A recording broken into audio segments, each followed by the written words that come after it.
Дорогие, салам алейкум. 3 апреля соли 2025 қарор дорам дар боғи худам деҳаи Чорбоғи ноҳияи Варзоб ба шумо як навори пешниҳод кунам ки чашми шумо роҳат кунад. ан инҷа мебинед бед аз ҳамин шафтолу сар кунам, яке аз пайвандам. ани пайвандҳои гелос. мана ин пайвандҳои гелосе ки мо карда будем, ман кардаги будам. мана ин дуташ нагирифтааст, лекин ваяш гирифтааст, ки барои мо кифоя мебошад. барои мо кифоя мебошад. мегузарем ба зардолу.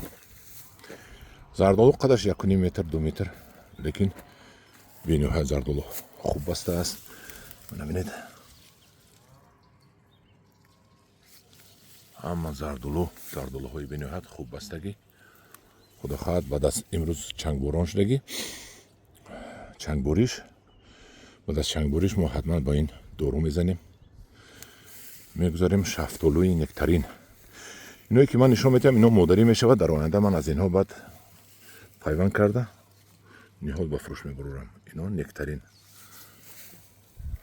мегузарем ба дигар қисматаш. инаш писта. худо хоҳад 4 сол 3 сол пас писта мехӯрем, насиб бошад. инаш ҳамин сол шинондагӣ нок. ва ана иноро ки мебинед, такпайванди М9 мебошад. такпайванди М9 яъне ки себ ҳаст. себ ҳаст. ино аз Туркия ма овардам, то ки дар болояш мо себи беҳтаринро пайванд карда ҳамчун супер интенсивӣ ба фурӯш барорем. ин шафтолу аз куҷо бошад? ин шафтолу нектарин бояд бошад. ман пайванд кардам. пайвандаш сабз асту, лекин нашукуфтааст. аз ин ҷо шукуфтааст, майлаш бигзор шукуфад. ана ин пайванди нок дар себ. себи соли гузашта пайванд кардам. себи даштӣ дар ҳамин боғ худаш баромадагӣ буд. бинед ки қадаш 2 метр шудааст. ин боғ ман болошо буридам, 3 метр шудагӣ буду. ин дар себ нока кун. дар себ чӣ хел нок метиҳад, ман ба шумо дар оянда бо нишон метиҳам. пайванди нок дар себ. ва дигар қатораш бошад, ана ино бошад. такпайванд барои гелос. инро ҳам аз хориҷи кишвар овардам. номаш капшаш мебошад. мана ино бисёр аст, як 2000 дона бисёр аст. 2400 дона буд, 2000 гирифта бошад, ба мо кифоя. пайванд мекунем. инаш нок будааст. ноки маргарита. мегузарем, мебиёем боз шафтолу. бояд нектарин бошад. мо пайванд кардем. пайванди мо мана сабз истодасу, нашукуфтааст. пайванди мо нашукуфт, лекин сабз истодааст. ноки DVG. хай ҳамин хел меравем анаваи ангурҳои ман. ангурҳои бениҳоят бомазза. инашам нок аст. инаш писта ҳаст. худо хоҳад 4 сол пас писта бояд бандад дар боғи ман. нок, маргарита, нок, хуласига бодом. амҷараем як зардолу нишон диҳам ба шумо. то зардолу рафтана нишон диҳам. ин ҳамаш такпайванд аст. ман ҳаминҷа ҳамаш такпайванд аст. барои пайванди себу, пайванди гелос. мана ино ҳамаш барои пайванди гелос. ана омадем зардолу. зардолу қадраш 1 метр аст, лекин зардолу бандиашро бинед. ин чӣ хел бисёр бастагӣ. марҳамат ҳамдиёрони азиз, як моҳ пас дар боғи ман зардолу мепазад, нектарин мепазад. биёед якҷоя мехӯрем. нокҳо мепазанд. бози нока пешаш равем. ан ин бодом аст. фикр мекунам бодом беҳтарин аст, аз афташ маълум аст. набинед, хаки пухт. ин бодом ба шумо ман нишон метиҳам. бодоми серҳосилам будааст. набинед, хай пазад. баъд мирбоз ба раҳмат мегем. кани пазад бинем мо.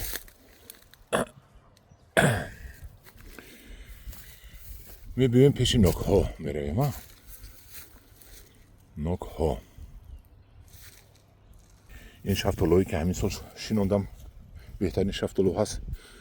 انا نوک قدش 1.5 متر دیگه بستنش به نهایت زور. انا اینشو بینیم اکن بینید. بعد همدیوران عزیز شما اهمیت هم دید که نوک من برگشت چه خیلی است. کسال دارد تنش ندارد. با فکر من یکم کسال ندارد. یک مرتبه من خیلی نوکش جینجک زد. من هم برگو کم ترک. آنه خیلی موسپیلان از کور زدم همش درست شد. من خیلی جینجک زد. اوزی بعدی چنگو با یک مرتبه میزنه من با سر کرده است. بولایش من خیلی جینجک زند. اگر موسپیلان از کور زنید این صحت میکند. باز میریم یک نوکی دیگر. این هم نوک میباشد.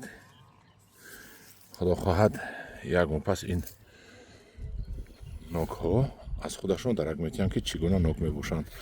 اینش سیب میباشد. من بسته است سه دونه سیب های جوان میباشند. اینا همش من این نکترین رو بینید قدش رسو 1 متر.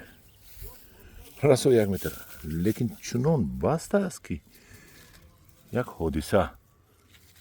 چنون درونش نکترین دارد. ولی این سرخ شد بعد من به شما رنگ افسانه میشد نشان میدم.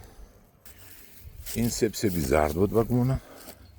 این سال خیلی خیلی بسیار بسته است. ولی توقع میکنم من ببینید 5 تا بستگی. ایناش هم سیبایی پینک لیدی. ایناش انگوری اره 15 باشد. این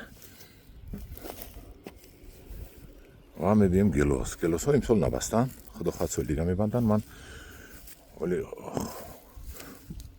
بوری شیوه میکنم چی میکنم سبز میکنم. باش من نشون میدم که این رو چی میبریم در یک هفته پس.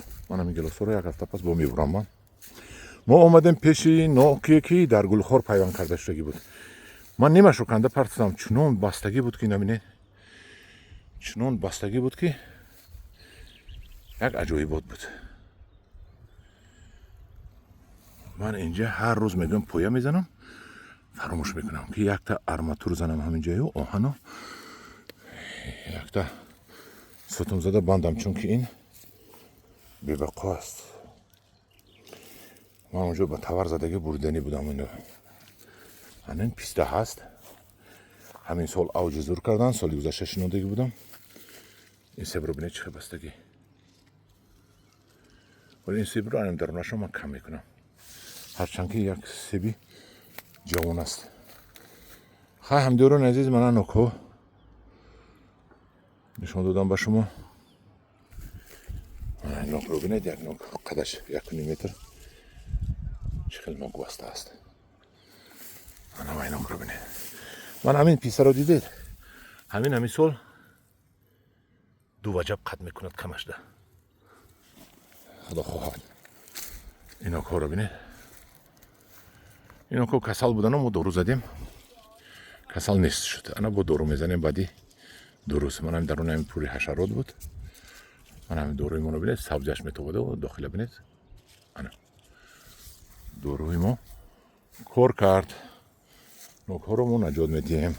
این پیسته رو بینید. چشم من با خودم رو نمیگیرد.